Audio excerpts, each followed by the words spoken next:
Hey everybody, welcome back to Elf Bait. This is Eli, and kind of as you'll notice, things have changed.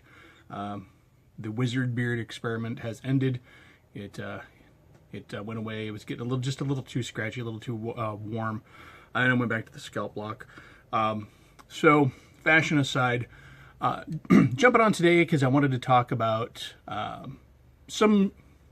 This is not going to be an old school versus new school rant, but more so what I'd like to do is kind of talk about how some of the things that have been taken out of 5th edition had in a lot of ways, in some ways, improved some of the adventure or the sense of danger and grit in the older editions. Now, this is nothing new. People have talked about this before, but this is just my take. And I was kind of inspired to do the video after throwing up on Twitter the other day, where I'm also Elfbait, threw up a post that simply said, make D&D dangerous again. And to me, 5th edition is, while it's not without its dangers, it is the least dangerous of the various editions that have come out. 3.5 was dangerous simply because it was so rule heavy that if you didn't have the specific rule or specific trait or feat or skill, you could really find yourself running short. AD&D was dangerous because you had a lot of things that you don't have, much more dire effects that are no longer present in the game. Now 4th edition, never played it, and 2nd edition really played pretty much just like first. There was a lot of minor, interesting little add-ons and tidbits that you do see flooding back into 5th. Like I feel that subclasses really are the return of the old kits from 2nd edition. But that's not what we're here to talk about. So, making D&D dangerous again. And what I meant by that was 5th edition has really softened some of the really nasty effects. Namely, you don't have things like death magic running around as much as you did before. You don't have save or suck mechanics that are as prevalent as they once were. Now, a lot of the third-party stuff that's coming out does bring back some of the save or suck, and save or suck can be fun. And I'm going to talk about all of this and how it can be fun after the bit. But the third thing is like life level drains, that where you would literally lose levels of experience from your character. So, first of all, let me start by saying why I think a lot of these mechanics went away. I think first and foremost, just gamers changed and evolved. The game is more about the spirit of the game than it is about the actual mechanical crunch and grind of dungeon crawling and stuff like that we used to have. That said, that does inform a certain style of play, and so. When you're trying to play the spirit of the game and everybody's supposed to be having fun, and while that's debatable whether or not life level drain and stuff like that actually ruins fun, I played for decades and had fun, lots and lots of fun with those mechanics. But so the other part of that, I think, is as D&D as they perfected the marketing for Dungeons and Dragons. We see and I do apologize if I'm clearing my throat again. I'm still getting over the last traces of that cold that had me. It's been weeks.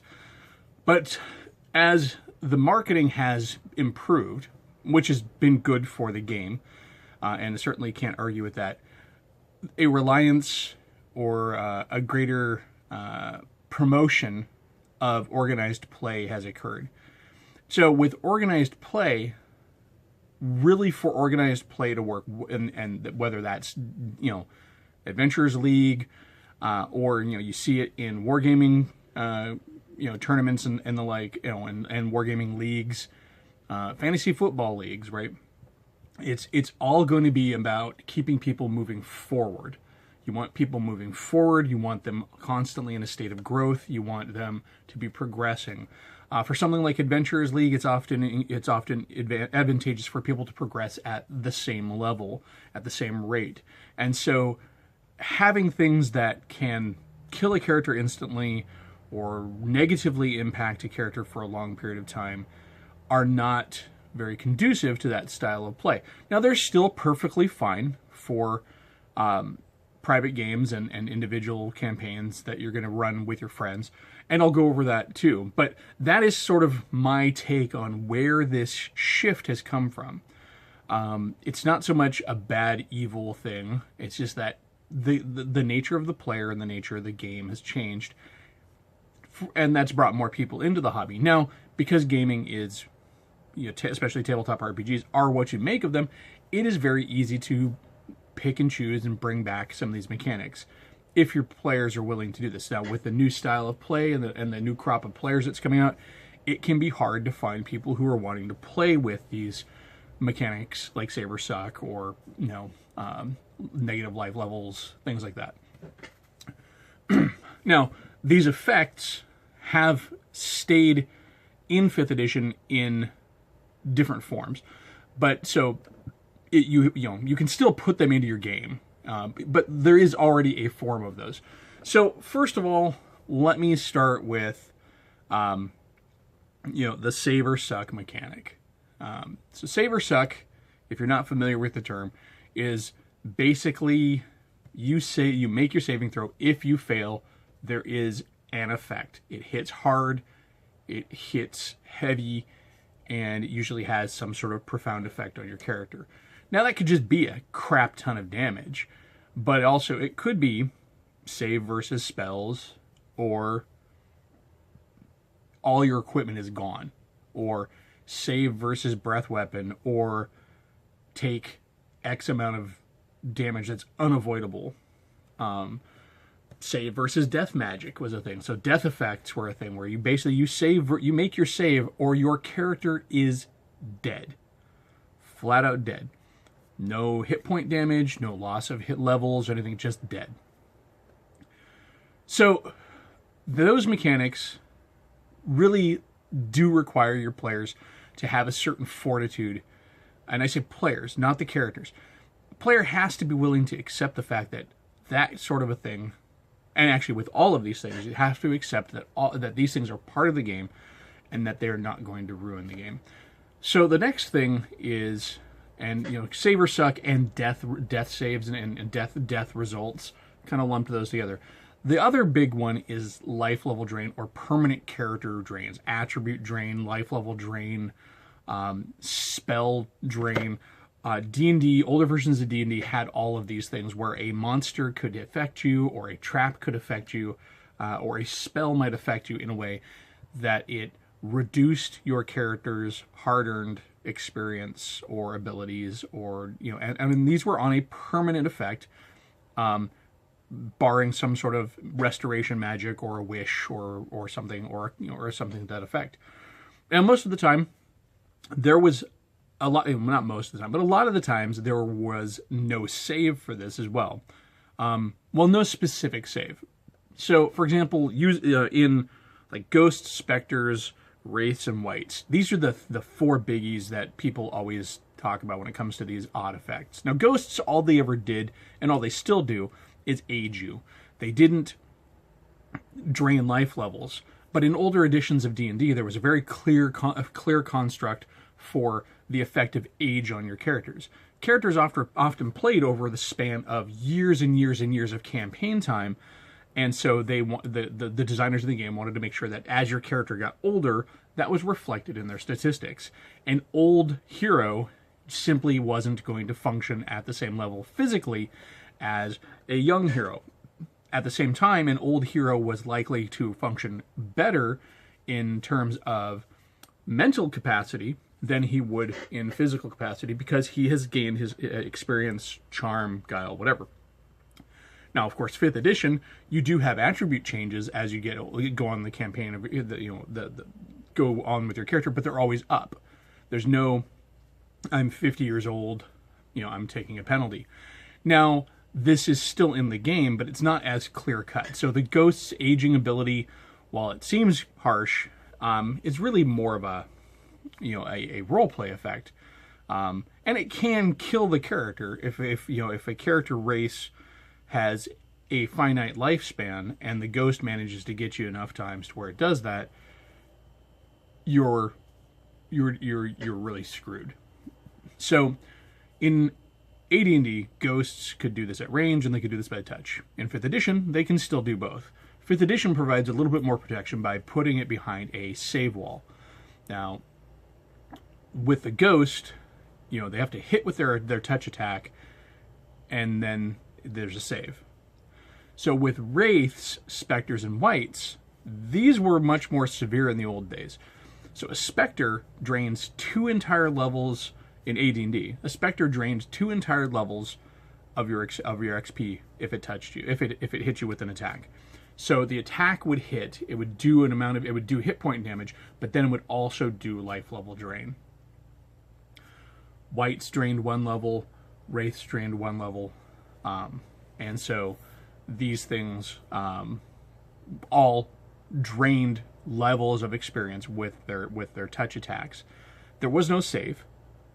There wasn't any save. It was your armor class was really your save here. The wraith, the wight, the specter had to hit you, and if it hit, it drained that life away. So in 5th edition, the wraiths are doing, or these ethereal undead. Well, actually, wights aren't ethereal; they're actually corporeal. But wights kind of straddle the line between the negative material and the prime material, and so they exist in both worlds. But anyway, these forms of undead that do life level drain effect in 5th edition have had that effect changed.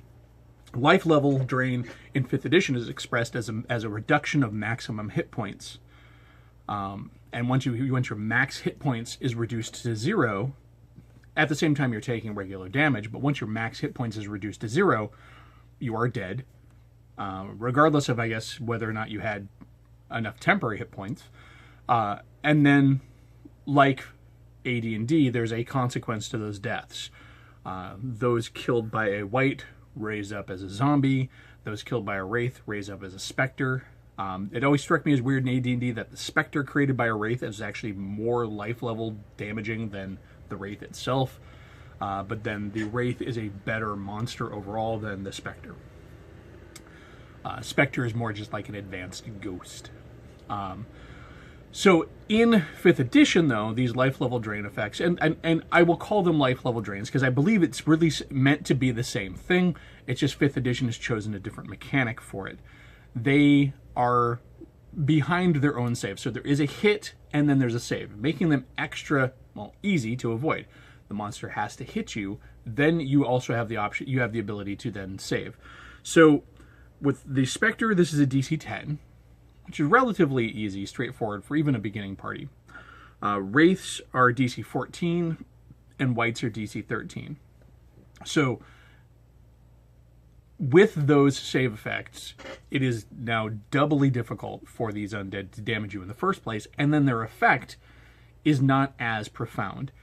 In addition to all of this, these effects are not permanent.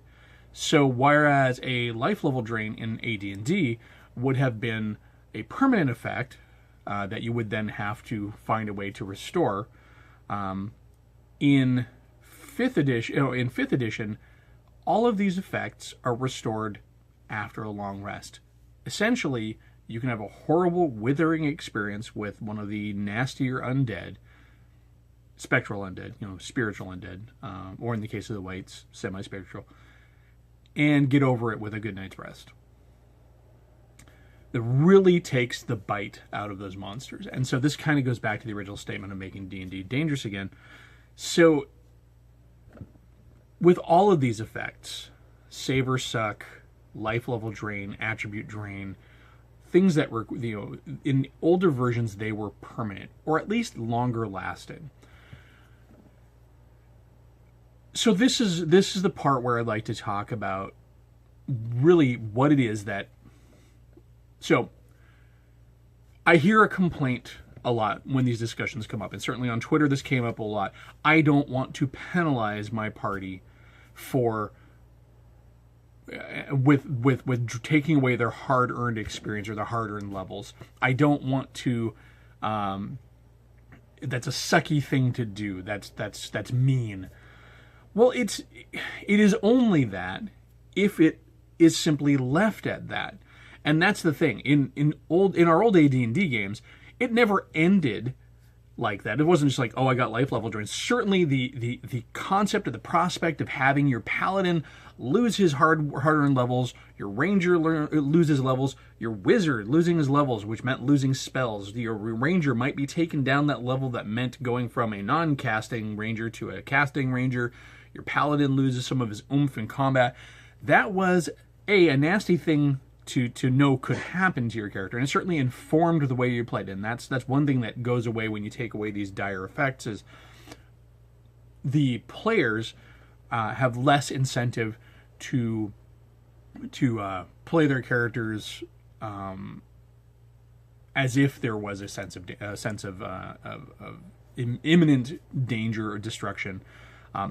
Reduction in the lethality of traps is one thing that does this as well. But if you're willing to accept that, and this is just something that went with the territory back when I started playing and back in the old days, it was part of the game, and so maybe we didn't know better, but it never affected our fun, at least not as far as I know. I mean, certainly there may be some people who hated it, but I have a feeling that those same people are the type of people who would, in any game, find some negative effect that would affect them. There are just some players who don't like to see bad things happen to their characters. And that's cool. Play the game the way you want, but understand that the game is full of stuff like that. And I find it interesting that 5th edition takes away the lethality of these things, takes away the permanence of these things, to a degree. But when we start talking about what it is that made the old editions nasty and hardcore, it is the life level drains, the saber sucks, the death saves that get pointed out. Nobody ever bitches or moans about the fact that, a giant can hit you for so much damage that it will just kill you.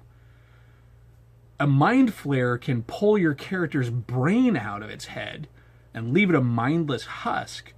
An intellect devourer can teleport into your head and take over your body, using you as a meat puppet for the rest of the adventure until it decides to spring its trap on the rest of the party.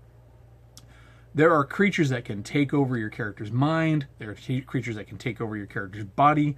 Aboleths can turn you into a horrible slave that can no longer go above the waves. Nobody complains about that stuff. But I think the reason being is that in those cases, those things seem to have a clear-cut thematic story element to them. Life level drain is usually short-formed so much that the essence of what it is lost. And that is why I think people reel against it. What they're not seeing is the fun that comes from that. When your character comes up against a creature and it loses 2 points of charisma because the creature turns it into an uglier version of itself, and it can't simply, well, not ugly, charisma is not just physical, but you know what I mean, a less appealing version of itself, a less charismatic version of itself, this triggers a call to a quest. In older versions of D&D, this is now an excuse to go off and find a way to restore this magic. Restorative magic was harder to get in older editions. It was rarer, it was more costly, and you couldn't sleep these effects off. I get mauled by a wraith in 5th edition, I go back to the inn, I pay my 2 gold for a night's sleep, and I'm better the next morning. Older editions, when Facio, my paladin, encounters a life level draining monster and goes from being a 10th level paladin to a 9th level paladin and then to an 8th level paladin in that one encounter, there's roleplay that happens. There's story that happens. Has Facio's faith been shaken? Has he been polluted by the undead? What quest must he and his fellows go on to try and restore this damage that's been done to him? And these are the things that get pulled out of the argument, out of the discussion when life level saver stuck and death saves and stuff are talked about. It is the quest and the adventure. It is the extra game that comes out of that made for those grand, epic quests that old players lived and breathed on, and new players heard about, that pulled them into the game. You know, so much of so many of the new players nowadays grew up hearing about D&D, and maybe it wasn't a cool enough thing or an accepted enough thing for them to play when they were younger, but now they're trying it out. But they likely grew up on it, hearing about horrible traps, death rays, power word kill, you know, wraiths that wither and drain your very soul away. And that's what a life level drain is. It is draining away your life energy. That wraith is a creature from the negative material. It's touching the positive material, and the effect is that it is disrupting your life energy. But there were adventures that came from this. There were quests to find magic pools or powerful enough wizards who had that wish spell. It led to making deals with genies, to making deals with devils, to having to actually maybe have your character test his moral bounds by being offered a chance to become again what he had lost. When your paladin, who has lost 2-3 life levels, and you're still playing, your character doesn't just stop being cool. You don't stop playing your character, and the rest of the party, believe it or not, is not going to be horribly hindered by having you suddenly drop down in level. You know, I've never seen that happen. The parties adjust, and just like in a fantasy movie, if you had a withered character, you know, you encounter the ancient god and he drains your levels away of one of the characters. The rest of the party helps that character go along, and they compensate for it. And there's role play that happens. There's story that happens. So, but like when your paladin loses these levels, and I'm using the paladin because it's happened to my character. Facio, that I mentioned, is actually a character I made back in the day. It was my first paladin, and there's a name for the name comes from the fact that I misread the package code FAC10. But when he lost those levels, he is now suddenly in a different state of mind. He has been beaten by evil. Even if he defeated evil, it was at a cost. And so much of epic heroic fantasy is about the cost of that heroism, but also how you deal with it after that. Now, down the road when we're adventuring and the DM decides to have a succubus appear, and that succubus is actually offering to help the paladin, corrupting demon, seductive demon, trying to find an in route to the paladin, how is Facio going to respond? Now, granted, he is a paladin, but he has to deal with this. How is the rest of the party going to deal with this? It may be easy enough for the paladin to just shrug it off and say, you know what, I am a pure holy man, because back then they had to be lawful good, you know, and I will not deal with devils. But what happens when the rogue or the barbarian or just the rank and file fighter guy runs into that issue? What happens when the cleric, who is the paragon of his god, can't undo what has been done, feels slighted, you know, that whole, you know, why hast thou forsaken me kind of moment? This is the roleplay that comes from these dire effects. And the way, so I guess the final question then is it worth trying to play with these again? Now, the DM's Guide certainly has some ways to make D&D nastier. They've got the gritty healing rule where it takes, you know, an entire day for a short rest and a week for a long rest.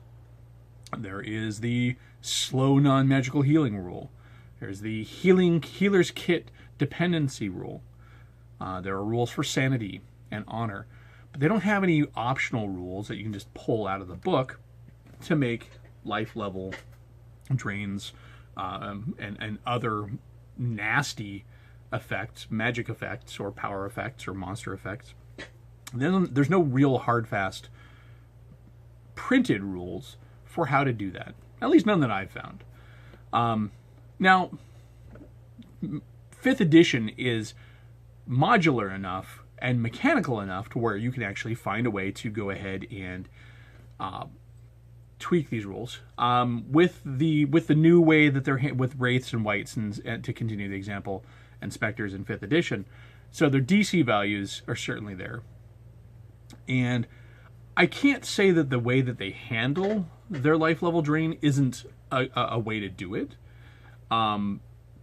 It is a way to do it in which the character doesn't become less effective, so it's not as harsh as the old version, but it does make it to where your high-level character can end up becoming sort of a glass cannon.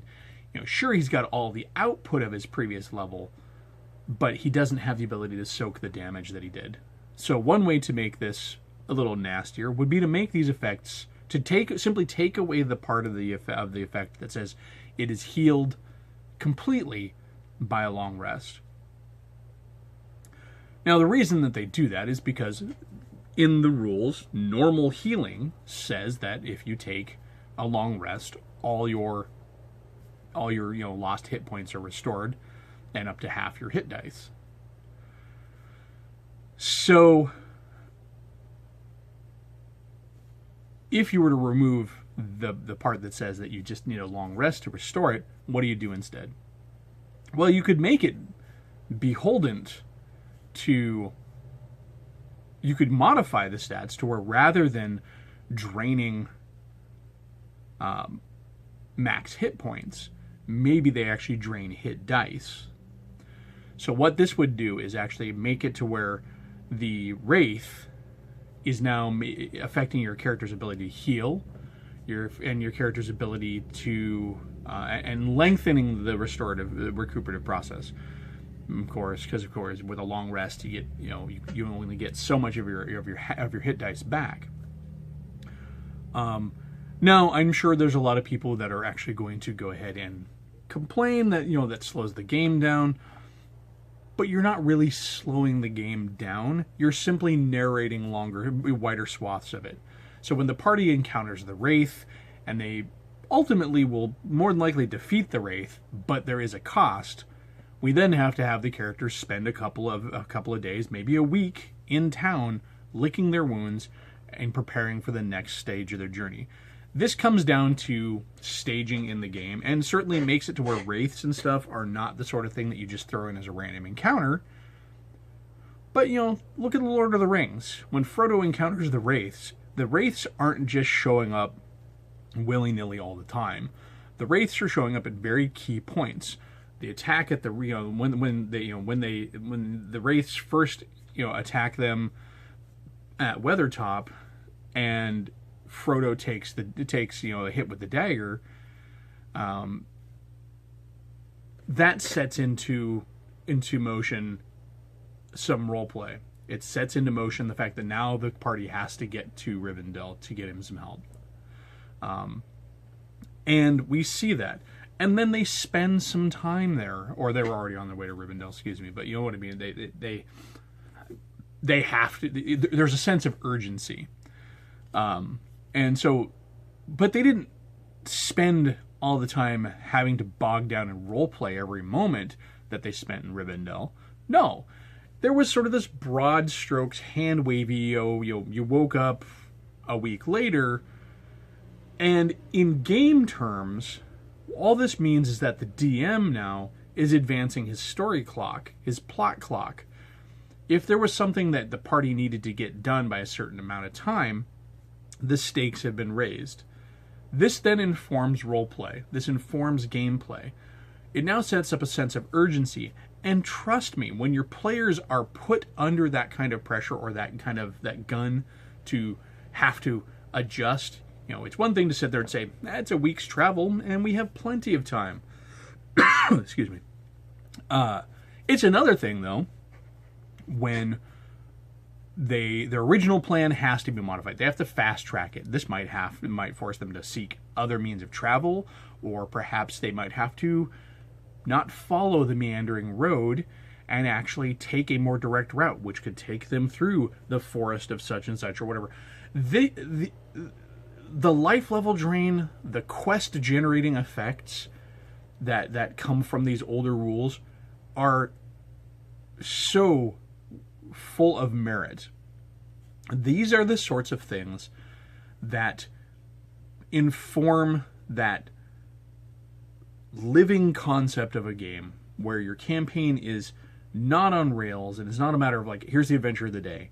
These things are the things that make the players have to make the decisions. These are the things that make the players have to choose between the different routes.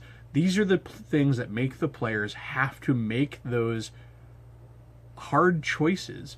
Now, there are other things that do that. Role-playing with NPCs and stuff will do that as well, and certainly, how that NPC responds, to them, or the requirements of that role-play will inform them. But there's a certain something that comes from dire effects that leads to new adventure. So, really, in closing, I could ramble on forever, and you certainly know that I will. But we're already hitting the 30-minute mark here, and I don't like to have these things go on too long. Save or suck, life level drain, modifier drains, death magic. Death is not the end in D&D. We all know that. Death is easier to avoid than it ever has been in D&D.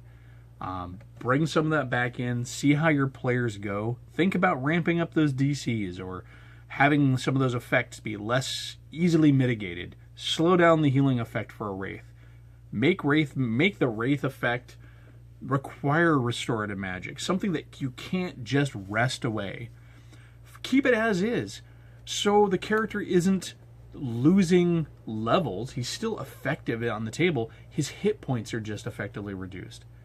That's enough to really make it to where the players should feel a sense of urgency to get something done.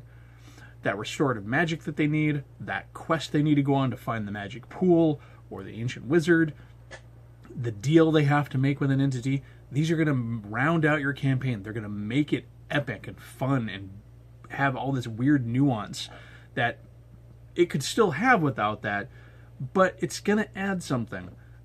Giving your characters and the players who play them difficult decisions to make or unexpected consequences that they have to deal with is a great way to make for a memorable game that you're going to have a lot of fun with. It's the type of stuff you're going to talk about forever, and even though your character may have been knocked down a few pegs, it's the getting back up was where all that adventure is. So anyways, this is Eli from Elfbait again. Thanks for coming by and checking out this video. Hope it wasn't too ranty. I tried to avoid it being ranty. It was more, what can we do? Where did this come from? If you have comments, throw them in the comments below. That's where you do it. Like, share, and subscribe. Get the word out. Invite people over. If you're not already over on the Facebook group for Elfbait, by all means, go ahead and join. And I am Elfbait on Twitter, so you can certainly follow me there and communications at me. And I certainly can throw them out as videos or answer them there. And often I will answer them there, but if they're really thought-provoking enough, they can become a video as well. Anyways, it's gone on long enough. Get out and game, and have a good one.